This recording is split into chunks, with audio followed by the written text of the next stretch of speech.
हाय दोस्तों, welcome to धन। दोस्तों, इस वीडियो में हम इंट्राडे ट्रेडिंग को लेकर सारी एंट्री केसेस डिस्कस करेंगे। सारी वो बेसिक चीजें कवर करेंगे जो आपको इंट्राडे ट्रेडिंग स्टार्ट करने में हेल्प कर सकती है। इंट्राडे ट्रेडिंग के जितने भी रूल्स एंड रेगुलेशन होते हैं वो बहुत ज्यादा इंपॉर्टेंट होते हैं, क्योंकि सिर्फ स्ट्रेटजी लेकर भी आपका काम नहीं बनने वाला है। रीजन बीइंग, इंट्राडे ट्रेडिंग के अंदर सबसे मुश्किल जो होता है वो होता है अपने इमोशंस को कंट्रोल करना, अपने बिहेवियर को कंट्रोल करना। क्योंकि आपके रिफ्लेक्सेस बहुत फास्ट होने चाहिए, आपको जल्दी डिसीजन लेना पड़ता है, आपके पास सोचने का बहुत ज्यादा मौका नहीं होता, बहुत ज्यादा टाइम नहीं होता। मार्केट बहुत शार्पली अपनी डायरेक्शन चेंज कर रही होती है, कभी ऊपर खुलती है, फिर नीचे चली जाती है, फिर नीचे से शार्प रिकवरी देती है।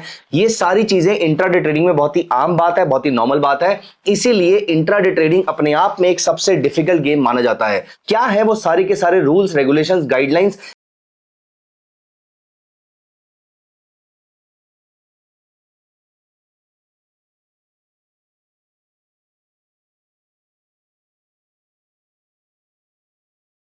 गलती जो सभी लोग करते हैं वो ये करते हैं कि उनको यही नहीं पता है, ज्यादातर ट्रेडर्स को ये बात का अंदाजा ही नहीं है कि मैं इंट्राडे ट्रेडिंग में कौन से टाइम फ्रेम का इस्तेमाल करना चाहिए। ज्यादातर लोगों को लगता है कि मुझे सबसे छोटा टाइम फ्रेम जो अवेलेबल है मेरे फ्री ट्रेडिंग प्लेटफॉर्म पे, वही मेरा सबसे बढ़िया टाइम फ्रेम होगा। अगर मेरे पास 5 सेकंड्स का टाइम फ्रेम दे रखा है तो मैं 5 सेकंड्स पे काम करूंगा, क्योंकि इससे मुझे बहुत ज्यादा ट्रेड मिलेंगे। दोस्तों, लेसन नंबर 1, बहुत ज्यादा ट्रेड मिलने का मतलब बहुत ज्यादा सक्सेसफुल होना नहीं होता है। बहुत ज्यादा ट्रेड मिलने का मतलब बहुत ज्यादा ब्रोकरेज जरूर हो सकता है, बहुत ज्यादा ट्रांजैक्शन चार्जेस जरूर हो सकते हैं, लेकिन आपको ओवर ट्रेडिंग नहीं करनी है, आपको ज्यादा ट्रेडिंग नहीं करनी है। ज्यादा बॉल्स खेल के कोई बड़ा प्लेयर बड़ा नहीं बनता है, कोई महान प्लेयर महान नहीं बनता है। अच्छी बॉल्स को खेलकर प्लेयर महान बनता है। ठीक उस तरीके से आपने ज्यादा ट्रेड नहीं करना है, आपने अच्छा ट्रेड करना है। तो हर छोटा टाइम फ्रेम इंट्राडे ट्रेडिंग का टाइम फ्रेम नहीं होता है। तो आइए हम चलते हैं धन चार्ट्स पे। पहले हम इस डाउट को क्लियर करते हैं कि कौन सा टाइम फ्रेम आपके लिए इंट्राडे ट्रेडिंग का बेस्ट टाइम फ्रेम रहेगा। दोस्तों, आपके सामने यहां पर धन चार्ट्स ओपन हो गया है। आप यहां पर देखिए, आपको एक एक सेकंड से लेकर यहां पर अगर हम बैंक निफ्टी के चार्ट पे चलते हैं तो यहां पर आपको 5 seconds, 15 seconds, 30 seconds, 1 minute, 2 minute, 3 minute, 4 minute, 5 minute, आप जितने मर्जी टाइम फ्रेम यहां पर कस्टम क्रिएट कर सकते हैं। यहां पर आपके सामने कस्टम क्रिएट का ऑप्शन आ रहा है। आप चाहें तो यहां पर फॉर एग्जांपल कुछ मिनट्स का टाइम फ्रेम, कुछ घंटे का टाइम फ्रेम, फॉर एग्जांपल आप 95 मिनट्स का टाइम फ्रेम क्रिएट करना चाहते हैं, वो भी कर सकते हैं। आप 3 मिनट्स का करना चाहते हैं, वो भी कर सकते हैं, क्योंकि 3 मिनट्स ऑलरेडी एग्जिस्ट कर रहा है तो यहां पर करने की जरूरत नहीं है। लेकिन अगर आपको 7 मिनट्स करना है तो वो भी आप यहां पर कर सकते हैं। 6 मिनट्स करना है तो कुछ भी नंबर आप यहां पर अपने लिए कस्टम क्रिएट कर सकते हैं। लेकिन इंट्राडे ट्रेडिंग और स्कैल्पिंग में एक डिफरेंस होता है दोस्तों। स्कैल्पिंग का मतलब होता है एक बहुत ही छोटे पीरियड के लिए, बहुत ही छोटे पीरियड के लिए, as in 10 minute, 15 minute, 5 minute के लिए आप ट्रेड लेते हैं, इसे हम कहते हैं स्कैल्पिंग। तो हम इमीडिएटली मोमेंटम कैच करते हैं, बड़ी क्वांटिटी डिप्लॉय करते हैं और उससे बड़ा प्रॉफिट कमा के मार्केट से बाहर हो जाते हैं। दोस्तों, बड़ा पैसा सबके पास नहीं होता है। बड़े पैसे पे बहुत छोटे टाइम फ्रेम पे आप माइनर सा प्रॉफिट निकाल के एक डिसेंट प्रॉफिट कमा पाएंगे। लेकिन आप जिस कैपिटल से स्टार्ट कर रहे हैं वो बहुत बड़ा हो सकता है नहीं हो। अगर आप, और ये बड़े कैपिटल की डेफिनेशन क्या होती है, अगर आप कुछ हजार से, कुछ 10, 20, 50 हजार से स्टार्ट कर रहे हैं, या मे बी 1 लाख रुपए से भी स्टार्ट कर रहे हैं, 2 लाख से भी स्टार्ट कर रहे हैं, तो दोस्तों ये इतना बड़ा नंबर नहीं है कि आप स्कैल्प कर पाए। अच्छी स्कैल्पिंग बड़े कैपिटल पे ज्यादा फीजिबल होती है। तो बेटर होगा कि आप इंट्राडे ट्रेडिंग में रहिए। स्कैल्पिंग और इंट्राडे ट्रेडिंग में सिर्फ इतना सा डिफरेंस होता है कि स्कैल्पिंग का टाइम फ्रेम कुछ सेकंड्स का या कुछ छोटे मिनट्स का होता है, और इंट्राडे ट्रेडिंग ऐसी होती है जो कई घंटों तक आपके ट्रेड को कंटिन्यू रखती है। जैसे फॉर एग्जांपल आपने सुबह 10 बजे ट्रेड लिया और दोपहर को 2, 2:30 बजे के आसपास आप मार्केट से एग्जिट कर रहे हो, जबकि स्कैल्पिंग में ये ट्रेड 5, 10, 15, 20 मिनट के आसपास का होता है। तो दोस्तों, क्योंकि हम यहां पर इंट्राडे ट्रेडिंग कर रहे हैं तो आपका जो टाइम फ्रेम होता है वो मोस्टली 5 मिनट्स या इससे ऊपर का रहता है। मैंने जितने भी सक्सेसफुल इंट्राडे ट्रेडर्स देखे हैं, मैं जितने भी ऐसे ट्रेडर से मिला हूं, उन्होंने वो जनरली 5 मिनट्स, 10 मिनट्स, 15 मिनट्स और कभी कभी 30 मिनट्स के टाइम फ्रेम पे भी वो लोग काम करते हैं। एंड दे मेक श्योर कि इंट्राडे ट्रेड को इंट्राडे ट्रेड की तरह ही रखा जाए, उसको कैरी फॉरवर्ड नहीं किया जाए। तो दोस्तों, पहला लेसन तो हमें मिला कि हमें टाइम फ्रेम कौन सा चूज करना है।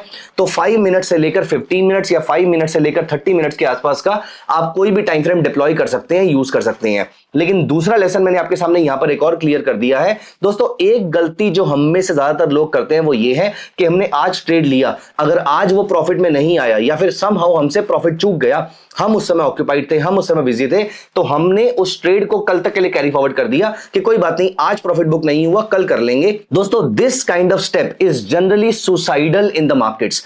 तो दोस्तों आपने किसी भी ट्रेड को जिस सोच के साथ शुरुआत की थी उसी सोच के साथ आपने उसको एंड करना है, उसी सोच के साथ आपको उसको एंड करना चाहिए। अगर ये इंट्राडे ट्रेड था तो 3:20 तक ये ट्रेड एग्जिट हो जाना चाहिए। 3:20 के बाद आपने इस ट्रेड को कंटिन्यू नहीं करना है। अगर आप इसको कल तक के लिए कैरी फॉरवर्ड कर रहे हैं तो इसका मतलब आपने अपना सबसे इंपॉर्टेंट रूल पहले ही ब्रेक कर दिया है। Now you are no more an intraday trader. तो इंट्राडे ट्रेड को रूल नंबर 2 जो आपको याद रखना है वो ये है कि आपको इंट्राडे ट्रेड को इंट्राडे ट्रेड की तरह ही देखना है, किसी और ट्रेड की तरह नहीं देखना। ये स्विंग और पोजीशन अगर आपने एक बार बनाया तो हो सकता है नेक्स्ट डे प्रॉफिट हो जाए, हो सकता है लॉस भी हो जाए, लेकिन प्रॉब्लम प्रॉफिट या लॉस की नहीं है, प्रॉब्लम आपकी आदत की है। एक बार अगर आपको ये आदत पड़ गई कि आप अपनी पोजीशन को कैरी फॉरवर्ड कर लेंगे, या एक बार आपको अपने रूल्स को ब्रेक करने की आदत पड़ गई, तो ये आदत इवेंचुअली आपका सारा कैपिटल लेकर जाएगी। इस बात को आप याद रखिएगा। इसलिए रूल नंबर 2 आपको इंट्राडे ट्रेडिंग में याद रखना है कि आपको इंट्राडे ट्रेड को 3:20 से पहले एग्जिट करके ही जाना है। दोस्तों रूल नंबर 3 जो आपको याद रखना है वो ये है कि इंट्राडे ट्रेड सारे स्टॉक्स के लिए नहीं होता है। इंट्राडे ट्रेड सिर्फ उन्हीं स्टॉक्स के लिए होता है जिनमें ये दोनों कंडीशन मीट होती हो। कंडीशन नंबर 1, आपका प्रोडक्ट जो है वो थोड़ा बहुत वॉलेटाइल होना चाहिए, क्योंकि कुछ प्रोडक्ट्स ऐसे होते हैं, मैं सिर्फ एग्जांपल के तौर पे आपको बता रहा हूं, कुछ प्रोडक्ट्स ऐसे होते हैं जैसे कि आईटीसी, वो दिन भर मूवी नहीं करता है, वो मोस्ट ऑफ द मोमेंट्स अपनी गैप अप और गैप डाउन में शो करता है।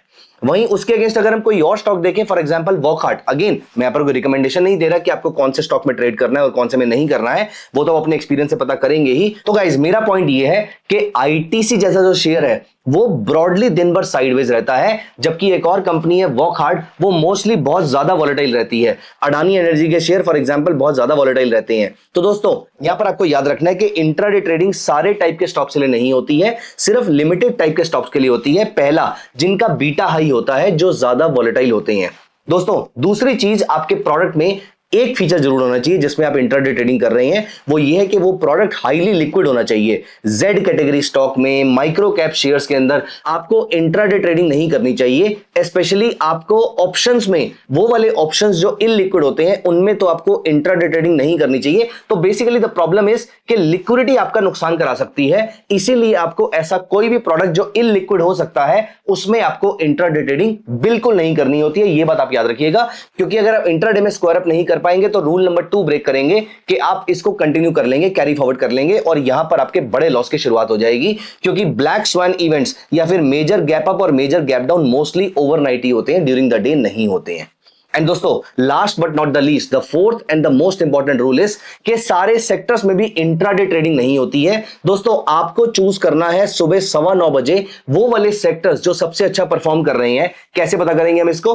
तो फॉर एग्जांपल मैं यहां पर चलता हूं और मैं धन का स्कैनेक्स ओपन कर लेता हूं। दोस्तों यहां पर हम स्कैनेक्स में जब इनसाइट्स में जाएंगे तो आपको पता लग जाएगा कौन कौन से सेक्टर्स ज्यादा अच्छे तरीके से परफॉर्म कर रहे हैं। यहां पर हम चलते हैं इनसाइट्स पे, हम यहां पर साइडवेज वाले जो स्टॉक्स हैं उनको हटा देते हैं। अब आप नोटिस कीजिए आज की डेट में SBI, Maruti, axis bank, Cipla, तो ब्रॉडली 4 में से 2 कंपनीज बैंक की हैं और बाकी दोनों अलग अलग सेक्टर की हैं। तो आपको अगर इंट्राडे ट्रेड करना है, दोनों एक ही डायरेक्शन के अंदर है, तो अगर आपको इंट्राडे ट्रेड करना है तो यहां पर बैंकिंग एक अच्छा सेक्टर हो सकता था आज के दिन में। मैं कोई रिकमेंडेशन नहीं दे रहा हूं, लेकिन जिस दिन ये वीडियो रिकॉर्ड कर रहा हूं उस दिन यहां पर ये पर्टिकुलर सेक्टर इंट्राडे ट्रेडिंग के लिए अच्छा हो सकता था। तो आप ये स्कैनेक्स के इनसाइट्स को सुबह से ओपन करके रखिए, यहां पर देखते रहिए कि क्या ट्रेंड इमर्ज हो रहा है, क्या ट्रेंड फॉर्म हो रहा है। यहां से देखकर आपको समझ में आ जाएगा कि कौन से सेक्टर में, कौन से टाइप के स्टॉक्स में आपको अच्छी अपॉर्चुनिटी देखने को मिल सकती है। एंड दोस्तों last but not the least, यहां पर जब आप लाइव वाले सेक्शन में जाएंगे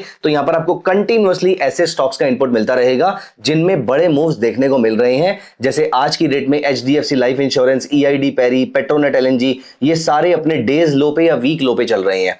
ठीक उस तरीके से अगर आप किर्लोस्कर इंजन देखें, ये डे हाई पे चल रहा है। तो आई एम वेरी श्योर कि आपके पास कोई ना कोई ट्रेडिंग स्ट्रेटेजी होगी, नहीं होगी तो आप कमेंट्स में लिख दीजिएगा। लेकिन ये वाले स्टॉक्स मैं उठाऊंगा, इनके ऊपर अपनी ट्रेडिंग स्ट्रेटेजी डिप्लॉय करूंगा। अगर मुझे यहां से बाय या सेल सिग्नल मिल रहा है तो मैं यहां पर बाय या सेल करूंगा और अपने लिए अच्छा ट्रेड जनरेट कर पाऊंगा। तो दोस्तों ये 4 रूल्स हैं जो आपको फॉलो करने हैं। पहला, आपको अपना टाइम फ्रेम डिसाइड करना है। दूसरा, आपको इंट्राडे को इंट्राडे में रखना है। तीसरा, आपको हाईली लिक्विड और डिसेंट वॉलेटिलिटी वाला स्टॉक चाहिए। और और चौथा, आपको यहां से आके स्कैनएक्स पे आके ऐसे सेक्टर और स्टॉक्स मिल जाएंगे जिनमें मूव्स देखने को मिल रहे हैं, इनके थ्रू आपको अच्छी ट्रेडिंग अपॉर्चुनिटीज देखने को मिल जाएंगी। तो दोस्तों ये 4 चीजें ऐसी हैं जो आपके बहुत काम आ सकती है। आई होप आपने चारों रूल्स लिख लिए होंगे, अगर नहीं तो अभी के अभी कमेंट्स के अंदर इन चारों रूल्स को लिख लीजिए सो दैट आपकी मसल मेमोरी में सेव हो जाए और आपको ये सारी चीजें हमेशा याद रहें। आपके जो भी क्वेश्चन है वो कमेंट्स में लिखिए, I will be very happy talking to you in the comments and answering all your questions. और अगर आपको इंट्राडे ट्रेडिंग स्ट्रेटजी चाहिए तो कमेंट्स में जरूर लिखिएगा, मैं जल्दी इंट्राडे ट्रेडिंग स्ट्रेटजी के ऊपर वो वीडियो लेकर आऊंगा।